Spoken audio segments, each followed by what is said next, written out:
tere, mina olen Mariel ja mina olen siis Trinity Advisemani UX UI disainer, ehk siis tegelen nii kasutajakogemuse kui kasutajaliidese disainiga ja olen siis IAB VAS sertifikaadiga veebi ligipääsetavuse spetsialist, ehk siis oskan natukene sellel teemal rääkida.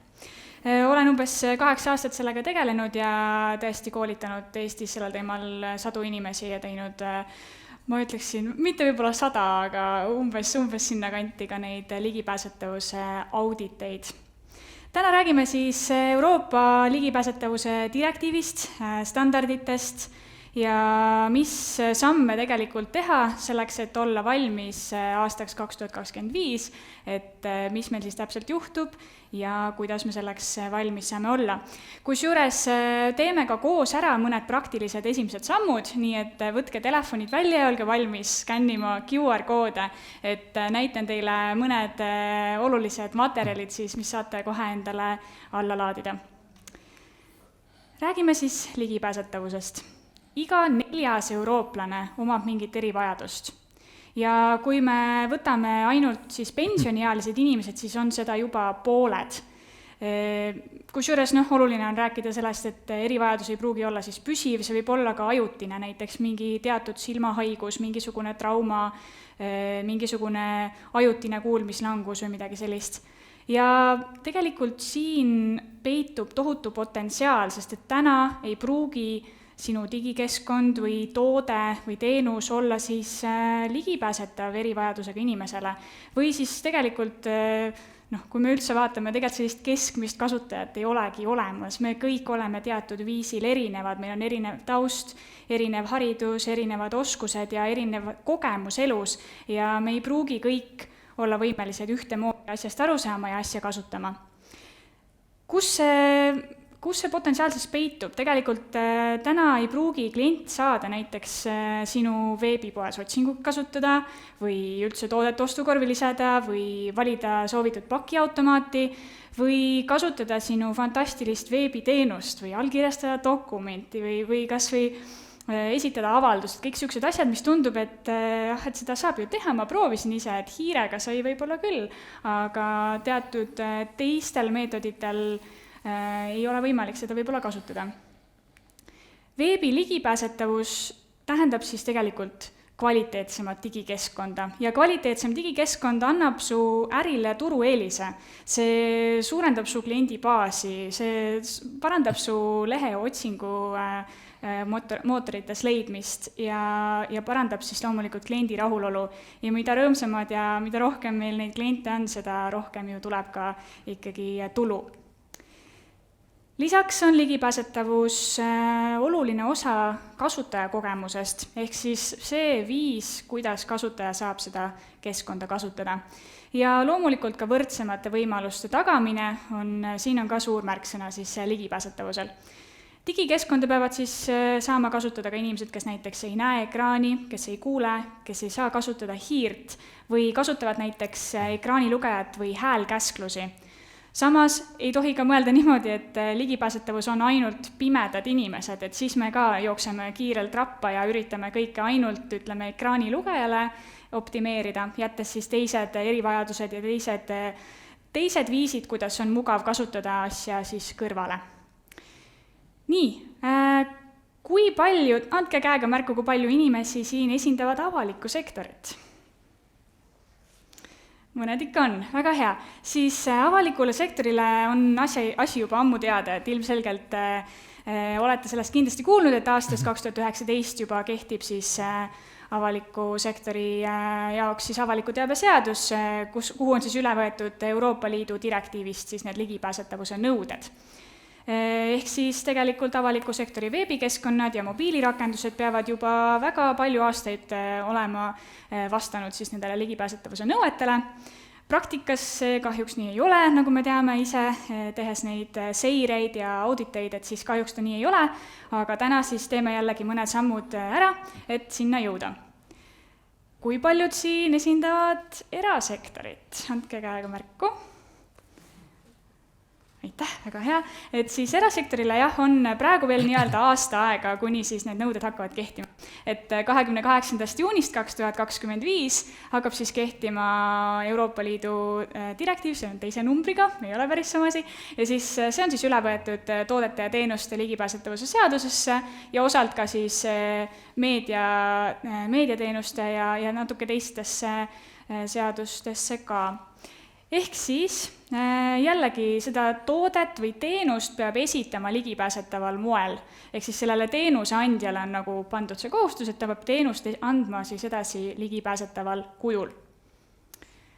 Vaatame üle need kohaldamisalas olevad teenused ka, et mitte kogu erasektorile ei hakka need nõuded kehtima. Esiteks e-kaubandus, eks ju, igasugused e-poed, igasugune internetimüük, kus saab siis mingit toodet või teenust osta. Teiseks elektrooniline side, et põhimõtteliselt tavaline telefoni ja andmeside, mobiiliteenus, äpid, igasugused, kus saab üksteisega chattida, et kõik selline asi käib sinna alla. Kolmandaks e-raamatud ja e-raamatu tarkvara, ehk siis kõik e-puub formaadis näiteks avaldatud teosed. Neljandaks finantsteenused, ehk siis kõik e-pangandus, panga iseteenindused ja sellised portaalid ja loomulikult ka tegelikult ka sularahaautomaadid, makseterminalid ja sellised asjad, aga kui me räägime veebikeskkondadest, siis need e-pangad. Viiendaks osa sõitjate veoteenusest, ehk siis me ei räägi kaubaveost, aga me räägime just, kui siis klient peab saama osta endale pileti, kas siis kuskile laeva peale, bussi peale, rongi peale või midagi sellist. Et siis kõik see pileti ostmise teekond ja see ka pilet, mille sa siis saad, peab olema siis ligipääsetav. Ja kuuendaks teenus, mis annab ligipääsu meediale. Ehk siis näiteks, kui ma tahan mingit sarja vaadata, siis see keskkond, kust ma seda sarja tahan vaadata, peab siis võimaldama, et ma saan seal peale lülitada näiteks vaegkuuljate subtiitrid. On ka teatud erijuhud. Esimene erijuht puudutab siis lepinguid, teenuselepingud, mis on kliendiga sõlmitud, ehk siis enne 28. juunit 2025 sõlmitud teenuselepingud, mis siis täna näiteks ei ole ligipääsetavad, need kehtivad kuni oma kehtivuse aja lõpuni, et neid võib edasi kasutada, need ei muutu automaatselt kehtetuks, kuid maksimaalselt siis 2030. aastani, et kui nüüd pärast 2025. aastat teha ikka mitte ligipääsetav leping, siis sellele see erijuht ei kehti. Teine erijuht puudutab siis tooteid, et kui täna teenuse osutamiseks kasutatakse mingit mitte ligipääsetavat toodet, siis selle tootega võib teenust edasi osutada kuni 2030. aastani, aga pärast seda siis peab ka see toode olema tehtud ligipääsetavaks. Kui see toode tehakse pärast 2025. aastat, siis jälle ei ole seda erijuhtu, et kui täna kasutate mingit ligipääsmatut toodet, siis seda võib kasutada mõnda aega edasi. Millele siis tegelikult vastama peab? Euroopa ligipääsetavuse standardile EN 301-549.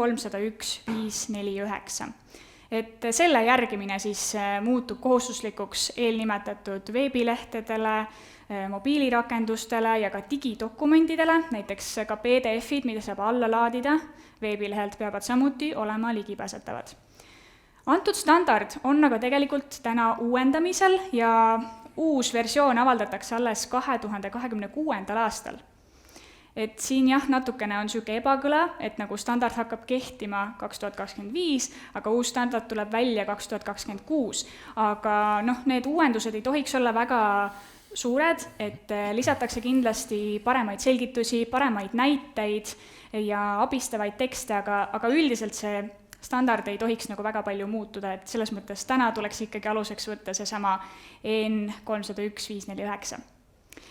Ja seesama Euroopa Liidu standard sisaldab endas ka WCAG ehk siis rahvusvaheliste ligipääsetavussuuniste 2.1, 2A taset.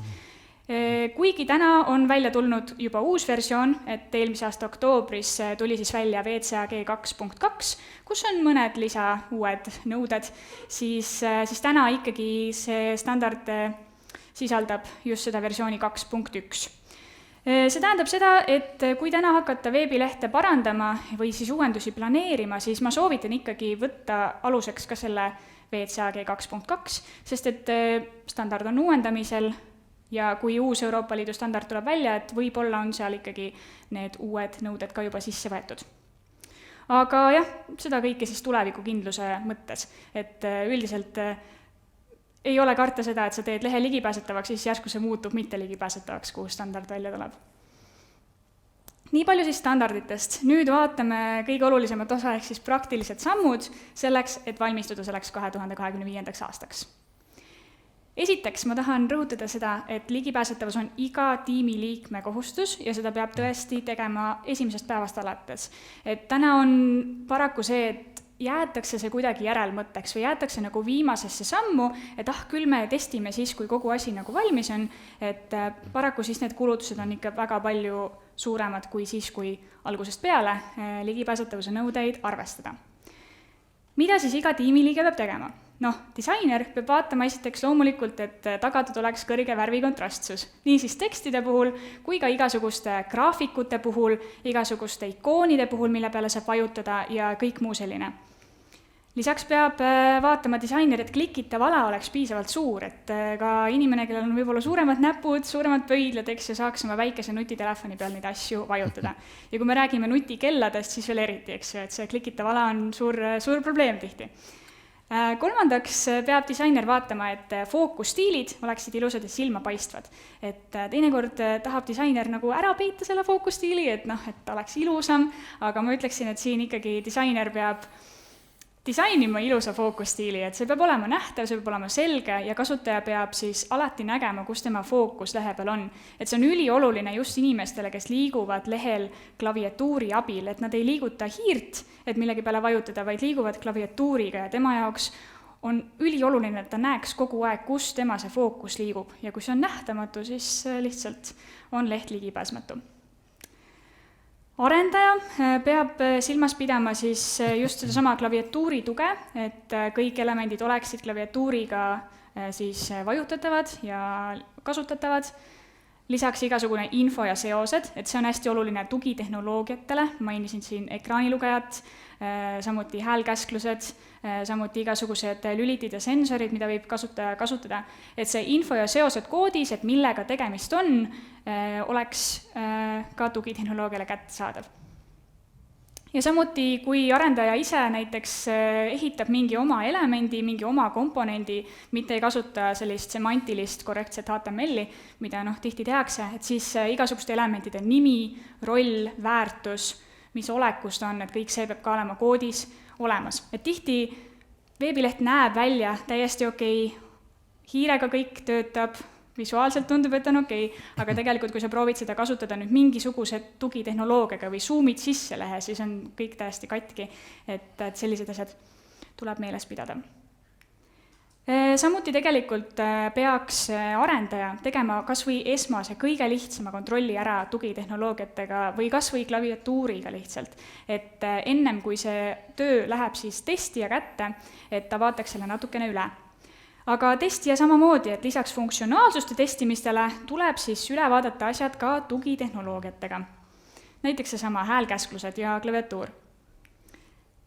Ja siis asjaga tuleb tegeleda kogu projekti jooksul, et tegelikult ka analüüsifaasis, analüütik peab samamoodi silmas pidama, kirjutades üles igasuguseid funktsionaalsusi ja nõudeid, et tuleb siis mõelda selle peale, et kõik need asjad peavad olema ka ligipääsetavad. Ja projektijuht peab ka loomulikult silma peal hoidma, et inimesed oleksid haritud, neil oleksid piisavad teadmised ja et ligipääsetavus ei jääks kõige viimaseks punktiks kogu projektis.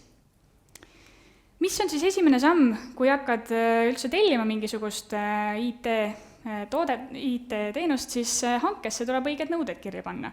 Et praktikas tegelikult kirjutatakse ka avaliku sektori puhul tihti nendesse hangetesse lihtsalt, et peab vastama WCAG-le näiteks. Heal juhul on see kirjas. Aga WCAG ei ole tegelikult täna enam piisav, et meil peab ikkagi olema see standard EN 301-549 ära märgitud. Ja kuidas siis Tarbijakaitse ja Tehnilise Järelevalve Amet, kes on siis selle ligipääsetavuse järelevalve organisatsioon, kuidas nemad soovitavad seda IT-hangetesse kirja panna, on siis avaliku teabe seaduse paragrahv 32 alusel, kehtestatud ministri määruse number 20 alusel standardi EN 301-549. Et siuksed asjad tuleks sinna kirja panna. Kui nüüd tegemist on erasektoriga, siis need nõuded on natukene teised, aga sõna paragrahv on ka siin sees. Toodete ja teenuste ligipääsetavuse seaduse paragrahv 4 alusel, ministri määrus number 45 ja siis seesama standard. Et kui sellised asjad on hankesse kirja pandud, siis on väiksem tõenäosus, et midagi aetakse sassi, midagi unustatakse ära, et tihti need seadus ja paragrahv ja peab ja standard, et need sõnad lihtsalt kuidagi nagu aktiveerivad inimeses võib-olla mingisuguse mõttekese ja idee, et okei, ma pean selle peale ka mõtlema. Et lihtsalt kindlustada see, et päriselt tuleb selline toode sulle, mis siis vastab nendele nõuetele. Meie oma hangete spetsialist Marko Nümberg on tegelikult teinud sellise hangete parimate praktikate juhendi ka, millest praegu on üleval vist 2022 versioon, aga õige pea peaks tulema välja ka täiesti värske uus versioon, et selle QR-koodi skännides siis saate sealt sellele lehele, kus siis ITL-i lehe pealt saab selle parimate praktikate juhendi endale alla laadida. Ja uues versioonis peaks siis olema ka hästi palju ligipääsetavuse alaseid punkte ka, et saate sealt infot. Keegi veel skännib? Nii, okei. Järgmine punkt, mida siis teha oma ettevõttes, on teadlikkuse tõstmine. Kahjuks tänased arenduse ja disaini eksperdid, nad ei ole saanud tegelikult koolist kaasa seda teadmist, sest et see teadlikkus hakkas tõusma alles umbes 2019, kui tuligi see esimene standard nagu jõusse meil on ju. Seda teadlikkust ei ole tulnud kaasa koolist ja seda nagu ei ole praegu inimestel olemas, et tuleb ikkagi lisakoolitusi võtta siis kas online koolitused või siis tellida koolitus ja loomulikult siin väike reklaaminurk, et ka meie korraldame siis koolitusi kas siis kogu tiimile, eraldi disainitiimile või siis eraldi selline hästi praktiline ja tehniline testimise ja arendustiimi workshop näiteks. Et seda teadlikkust tõsta siis oma tiimi sees ja et keegi ei unustaks selliseid asju ära. Järgmine punkt, auditi läbiviimine. Vot need auditid on siis see, mis ma tõesti igapäevaselt üldiselt teen, et kuidas me siis auditit läbi viime. Esiteks igasugused automaattestid on olemas veebis, võib-olla olete ka ise näinud, X ja Wave ja sellised. Aga kahjuks automaatkontroll tuvastab veebilehe ligipääsetavuse probleemidest võib-olla ainult 30%, et ülejäänud ikkagi tuleb läbi viia manuaaltestimine. Esiteks siis klaviatuuriga testimine, nagu me juba oleme mitu korda siin maininud, ekraanilugejatega testimine, häälkäsklustega testimine ja veel paljud erinevad muud tehnikad, kuidas siis tõesti tuvastada, et kas leht on ligipääsetav või mitte. Testime nii veebilehti, PDF-dokumente kui ka mobiilirakendusi ja testida saab siis nii avalikku veebi kui ka tegelikult kuskil alles dev-keskkonnas olev, mingisugune arenduses olev leht, et ka seda saab testida.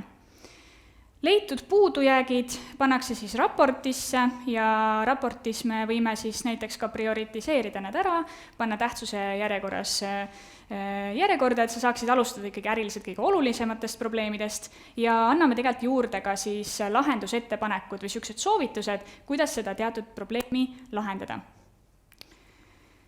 Toonitan veel, et ära jäta seda auditi tellimist viimasele minutile, sest et need Euroopa seadused ei hakka kehtima ainult Eestis, vaid korraga kogu Euroopas ja neid häid spetsialiste Eestis on täna ikkagi üldiselt päris vähe ja tööd tuleb ka ülejäänud Euroopa Liidust, mitte ainult Eestist, et tõesti neid auditeid praegu tuleb päris palju ja mitte jätta seda siis viimasele minutile. Aga testida pole mõtet kõiki lehekülgi oma veebilehel, vaid ikkagi koostada tuleks niisugune valim, sest et tihti samad vead korduvad väga paljudel lehtedel. Tihti on lehed, eks ju, valmistatud ikkagi mingitest komponentidest ja sama viga, mis on näiteks avalehel, kordub ka kuskil mujal lehel. Kuidas siis seda valimit koostada? Euroopa Komisjon on siis kokku pannud sellise juhendi, et millised lehed peaksid valimis sisalduma. Kindlasti avaleht, see on loogiline. Sisselogimisleht, kui see on olemas. Põhifunktsioonid, ehk siis igasugused, kui sul ongi näiteks e-pood, siis nii toote otsing, toote detailvaade, ostukorv, makse kinnitamine, kõik sellised põhifunktsiooni lehed. Siis kontakt ja tagasiside andmine, ehk siis kuidas näiteks kasutaja saab anda tagasisidet, kui ta leiab, et miski ei tööta või tal on vaja mingit lisainfot. Abi võib olla siis nii abiartiklid, korduma kipuvad küsimused, midagi sellist. Õiguslik teave, no näiteks kasutaja andmete kasutamise kohta või tingimused. Erilise välimusega lehed, ütleme, kui sul on ühe lehe peal on mingi galerii või sul on mingid videod seal või mingi interaktiivne kaart, siis see ka kindlasti tuleks panna valimisse. Sisukaart, kui see on olemas. Ja ligipääsetavuse teatis, ehk siis ligipääsetavuse avaldus on ka teine sõna selle jaoks. Kohe räägime sellest lähemalt, aga lisaks nendele kõigile on siis vaja tegelikult veebilehele valimisse juurde panna ka teatud PDF-id, mis on olulised, et lehte kasutada, ja tegelikult 10% kogu valimist peaks olema ka nii-öelda juhuslikult valitud lehed. Et juhuslikult valitud lehed lihtsalt aitavad siis kindlaks teha, et sul oli valim piisavalt suur, et sa leidsid kõik probleemid üles. Sest kui sa võtad randomilt mingi lehe ja sa leiad sealt mingi uue vea, siis see tähendab lihtsalt seda, et su valim oli liiga väike ja sa ei suutnud tuvastada selle valimi põhjal nagu kõiki ligipääsetavuse probleeme. Ja siin tegin teile ka valimiste koostamise cheat sheet'i, saate selle siit alla laadida ja seal on kõik see info, mis ma just rääkisin ja veel rohkem detaile, et saate selle osa juba ise ära teha ja siis jääb üle ainult auditi tellimus sisse teha, et põhimõtteliselt valim saab juba koostatud. Natuke tööd on juba tehtud. Nii, aga lubasin siis natuke rääkida ka ligipääsetavuse teatisest. Et see on siis kohustuslik samuti selle standardile vastamiseks. Ja teatis on siis auditi alusel koostatud ülevaade lehe ligipääsetavuse olukorrast. See võib olla siis koostatud kas majasisese enesehindamise teel või siis välise partneri tehtud auditi põhjal. Ja põhimõtteliselt see ütleb siis, millisel tasemel leht ligipääsetavuse nõuetele vastab. Mida see teatis peab sisaldama? Esiteks, mille kohta see teatis kehtib, ehk siis selle asutuse nimi, veebilehe nimi ja seadus, mis kehtestab sellele veebilehele ligipääsetavuse nõuded. Teiseks siis, kas nõuetele vastavus on täielik, osaline või mittevastav. Täielik on päris ebatõenäoline täna, aga ilmselt siis on tegemist osalise vastavusega. Kolmandaks, kui siis tegemist oli osalise mittevastavusega, siis tuleb kirja panna kõik mittevastavad osad, ehk siis kõik kohad, kus mingit reeglit on rikutud ja mis on nende alternatiivid. Neljandaks, millal siis seda dokumenti uuendati ja mille põhjal see on koostatud. Kas siis eneseanalüüsi või siis välise partneri auditi põhjal. Ja kuidas anda tagasisidet, kui sa leiad midagi, mis ei ole ligipääsetav. Viiendaks tuleb lisada siis järelevalve ehk siis TTJA kontaktandmed ja kuuendaks ligipääsetavuse funktsioonide kasutusjuhis. Ehk siis kui lehel saab näiteks fonti suurendada, siis kuidas seda teha. Kus on head näited? Näiteks seesama TTJA ligipääsetavuse teatis on väga korrektselt korraldatud, ehitatud, et minge vaadake, pisake sellele pilk peale. Teiseks toon näite Euroopa Liidust, et Euroopa Toiduohutusameti ligipääsetavuse teatis on samuti väga ilusasti tehtud ja nagu siin näha, siis probleemid, mis on juba lahendatud, on märgitud rohelisega. Et see näitab jälle, kui sotsiaalselt vastutustundlik see firma on ja kui väga ta üritab, eks ju, et see näitab just nagu heast küljest. Ja kui audit on tehtud, siis järgmine samm ongi uuendused ja parandused. Auditi raporti põhjal siis tuleb kõik need puudujäägid ju kõrvaldada ka. Et loomulikult jälle Trinidad Wisemani arendajad aitavad siis kõigi nende kohanduste kavandamisel ja rakendamisel, aga teinekord on mõistlikum alustada hoopis otsast peale. Et siin tuleb see vana hea küsimus, et kas parandada vana või ehitada uus. Õnneks on meie parimad arendajad koostanud sellise toreda artikli, mis siis annab nõu, et mis juhul tuleks hakata ligipääsetavust parandama lehel ja mis juhul tuleks tegelikult alustada otsast peale. Artikkel on küll aastast 2023, nii et mõned asjad on võib-olla detailid on muutunud, aga põhimõtted on samad, nii et vaadake seda ka. Ja siis veel mõned kasulikud materjalid, et võimalikult palju te saaksite sellest tänasest kiirest ülevaatest, et esiteks accessibility.tvn.ee on selline leht, kus siis on eestikeelsed ligipääsetavuse standardite nõuded koos selgituste ja näidetega.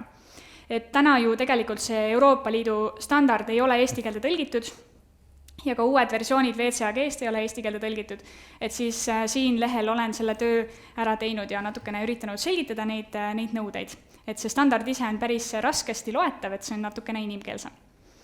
Teiseks siis Trinidad Wisemani blogi blog.tvn.ee, et otsides sealt näiteks märksõnu WCAG või ligipääsetavus, saate ka erinevaid toredaid juhendeid ja artikleid siis selle kohta. Ja lõpuks loomulikult järelevalveorganisatsiooni TTJA kodulehekülg, kus siis leiate infot kõigi nende seaduste, koolitusvideote kohta ja erinevad juhendid, näiteks kuidas seda sama teatist koostada. Suur tänu minu poolt ja terve lõunapausi ma olen tegelikult, kohvipausi ma olen siin samas infolaua juures, et kui ei jõudnud mõnda QR-koodi skännida või on mingeid muid küsimusi, siis olen seal ja võite minuga tulla rääkima. Siin on ka minu LinkedIni QR-kood, nii et skännige. Aitäh teile!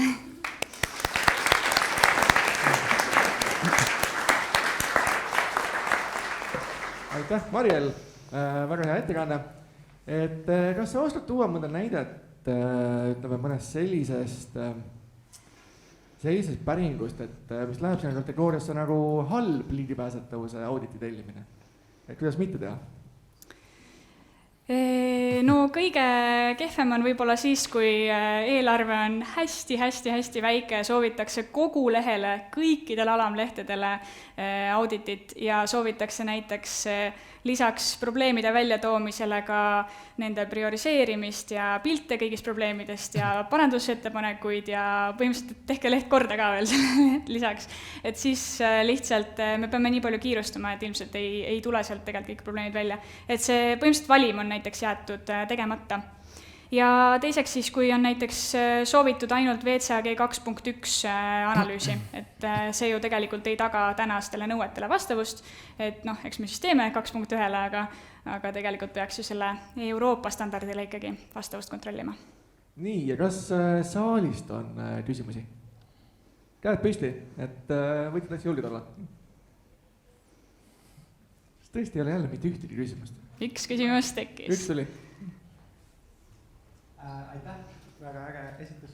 Tahtsin küsida seda, et kui ettevõttes tehakse nagu kõik by the book ja ilusti kõik vastab sellele standardile ja nõuetele ja kõik on hästi, siis tegelikult kodulehtede ja keskkondade tootmine käib edasi, teenuseid ja asjad tuleb juurde.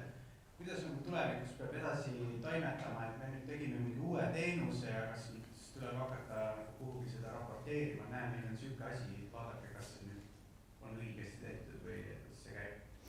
No kui maja sees on ikkagi teadmised olemas, et teha seda eneseanalüüsi näiteks oma uuele teenusele ka ja ikkagi kogu selle uue teenuse arendamise jooksul hoitakse neid nõudeid silmas, siis ei tohiks juhtuda olukorda, kus see uus teenus ei ole ligipääsetav.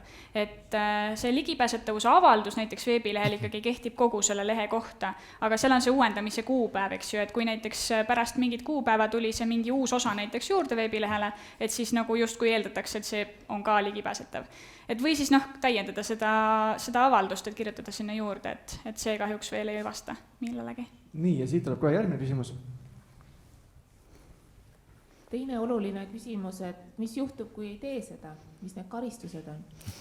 Jaa, seda ikka küsitakse teinekord, et Tarbijakaitse ja Tehnilise Järelevalve Amet siis esiteks korraldab kord aastas sellist seiret üldiselt veebilehtedele, aga teine osa, kuidas ta siis võib-olla teada saab, on siis, kui keegi lihtsalt põhimõtteliselt kaebab selle lehe peale, et kui keegi siis kirjutab neile, et jah, et siin ei vasta sellele ligipääsetavuse nõudele ja see ei ole kirjas selles teatises, et siis nõudele ei vasta, et siis TTJA kindlasti uurib asja ja kõigepealt kindlasti ikkagi proovib leida lahenduse, et aidata see probleem lahendada, et kindlasti pigem, eks ju, TTJA üritab nagu aidata nõu ja abiga ja nagu heatahtlikult, mitte nagu kohe trahve anda, et aga kui ikkagi korduvalt nähtakse loomulikult, et ei ole soovi päriselt parandada midagi, vaid tehakse seda nagu lihtsalt, et saadagi trahv kaela ja maksta see ära, et siis ilmselt tuleb mingi trahv lõpuks, jah. Nii, ja võtame siis viimase küsimuse. Tuleb sealt. Jaa. Kas kuskil on mingi one-pager kas või, mis on sinu silmade läbi käinud ja mille kohta sa ütled, et see on niisugune good enough? oi. Ega ei ole päris sellist 100% ligipääsetavat lehte, ma ütleksin. Et võib-olla seesama Euroopa Toiduohutusameti leht, sest neil on kõik probleemid välja kirjutatud sinna avaldusse, et kõik probleemid, mis on. Eesti.ee peaks olema päris hea ligipääsetavusega. TTJA leht, selles mõttes nad on ise välja kirjutanud jällegi, et mis probleemid on lehel. Et jällegi alati aitab see, et kui avaldada õiget infot, et avaldada korrektne ja aus info seal avalduses ära, et siis tegelikult midagi ei juhtu. Et kui sa sinna kirjutad, et jah, et need asjad ei töötagi ja alternatiiv on, ma ei tea, helistada meile, et siis päris kasutaja mugav ei ole, aga seadust ka ei riku. Aitäh! Olen siis pärast seal infolauas, saate veel